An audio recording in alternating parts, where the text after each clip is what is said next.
മനസ്സിലായി. അല്ല പക്ഷെ അത് തെറി വിളിച്ചതിന്റെ കാര്യം അറിയാലോ, അത് നമ്മള് പറയേണ്ട ആവശ്യമില്ലല്ലോ. ഇല്ല, അത് ഓൾറെഡി പറഞ്ഞു നമ്മൾ ആദ്യമേ ലൈവ് ഇട്ടപ്പോ. അല്ലല്ല, ഇത് അവരെയൊന്നും പറയല്ല, ഇനിയൊന്നും പറയല്ല, ഇനിയൊന്നും പറയരുത്. അമ്മായി RP അല്ല, പുറത്തൊരു ലോകം ഉണ്ട് കേട്ടോ, പുറത്തൊരു ലോകം ഉണ്ട്, സീനാവും കേട്ടോ, പുറത്തൊരു ലോകം ഉണ്ട്, സീനാവും കേട്ടോ, സൂക്ഷിച്ചോ. ഞാൻ UK-ലാ, അതുകൊണ്ട് സീനില്ല.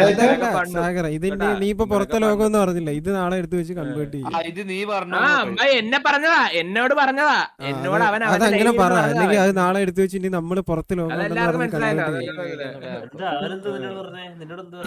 അവൻ അന്ന് മറ്റേ തെറി വിളിച്ചോണ്ട സമയത്തെ ഞാൻ ലാസ്റ്റ് ലൈവില് അവൻ എന്റെ തന്തയ്ക്കും തള്ളയ്ക്കും വിളിച്ച സമയത്ത് അടുത്ത് പറഞ്ഞ കാര്യ സകര ഈ അകത്തിരുന്ന് കൊണക്കണവരല്ല, പുറത്തൊരു ലോകമുണ്ട്, നീ ആ UK-ൽ പോയി ഒളിച്ചിരുന്നോന്നൊക്കെ പറഞ്ഞ എന്നെ ഇരുന്നങ്ങ് പറയുക ഗെയിമിന്റെ പേരില്. മനസ്സിലായ?